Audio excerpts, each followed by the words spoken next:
Rick, apa yang bikin Ustadz jatuh cinta sama Islam? Aku tuh sebenarnya takut banget sama Islam. Bahkan cenderung benci sebenarnya. Awalnya? Iya. Aku kan tinggal di Palembang ya. Palembang tuh kayaknya bukan kota yang ramah untuk orang-orang Chinese deh kayaknya. Walaupun banyak orang Chinese di situ. Aku pernah naik jembatan penyeberangan Pisau di sini udah pernah. Silet udah pernah. Bahkan Ditodong gitu maksudnya? Ditodong. Silet, Pisau, bahkan ini garpu. Garpu yang di tengahnya dibolong, garpu somai itu loh. Itu pernah di sini tuh. Artinya minta uang. Dan teman-temanku, itu aku masih beruntung. Teman-temanku pulang tanpa sepatu, ada. Karena sepatunya Nike Air. Waktu itu keren banget tuh. Gitu kan ya. Pulang tanpa sepatu pernah. Pulang nggak pakai celana pernah temanku. Jadi digampar, ditabok, aku juga udah pernah. Maksudnya itu berdasarkan ras atau semua orang Berdasarkan emang? ras. Oh, berdasarkan Out ras. of nowhere. Tiba-tiba ketika kita jalan, oi Cino, terus digampar. Out of nowhere. Kenapa aku bisa cerita? Karena aku ngalamin. Suatu hari aku pergi ke tempat temanku, namanya Samsul. Samsul ini di depan kamarnya tulisnya begini. Ini kamar Samsul bin Laden. Yang pro Amerika dilarang masuk. Aku bilang, wah gila nih. Aku bilang, ini temanku teroris ya kan. Tapi karena aku harus kerja kelompok sama dia gitu kan ya, dan dia yang punya satu-satu yang punya komputer waktu itu, aku ya udahlah, aku masuk lah. Aku bilang, soalnya aku nggak apa-apa masuk nih, nggak apa-apa.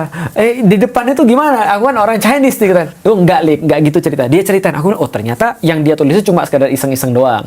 Artinya cuma sekedar kayak menandakan bahwa dia tuh kayak paham tentang dunia internasional gitu lah kira-kira. Yang mana kita dulu nggak gitu kan ya. Terus dia jelasin. Aku juga bilang, soal kenapa orang-orang Muslim tuh banyak gini-gini segala macam. Dia bilang gini, Lik, kamu lihat wajah Islam yang mana sih sebenarnya? Ini ada Islam tuh ada banyak wajah. Kamu lihat yang mana nih sekarang nih? Karena contoh kayak kita misalnya kayak gini, kita jadi seorang laki-laki, kita punya banyak wajah loh. Wajah kita yang paling pure biasanya istri kita yang tahu. Maka kalau istri kita udah bilang salah kita di sini, biasanya benar. Karena kita selalu pakai topeng di depan orang. Nah, jadi pakai wajah yang lain di depan orang. Kadang-kadang kita pakai wajah ketemu dengan teman bisnis, beda dengan karyawan. Beda lagi dengan anak-anak. Beda lagi dengan ketika kita ketemu dengan orang yang memang harus dikasih pelajaran. Dalam arti kita lagi ngajarin dia, itu beda banget. Nah, wajah Islam yang kamu lihat yang mana, Lik? Aku bilang, emang ada wajah Islam ada berapa? Dia jelasin. Dari titik itu aku jadi ngerti, oh ternyata memang nggak seperti aku bayangin. Dari titik itu, aku menyadari Islam bukan ritual.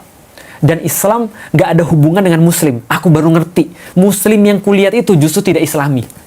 Aku baru ngerti Islam ini adalah way of life. Islam bukan cuma ritual. Dari titik itu aku mau tahu lebih banyak tentang Islam. Karena waktu itu aku memang lagi nyari apa sih yang menjadi prinsip hidupku, harusnya jalani hidup seperti apa. Setelah aku dapat, oh ternyata Islam benar way of life. Semuanya dijelasin. Yang paling ngena itu adalah waktu itu ketika aku tanya tentang bagaimana Islam mengatur antara pria dan wanita. Setelah aku lihat, gila, ini agama macam apa? Ngatur pria dan wanita itu benar-benar detail.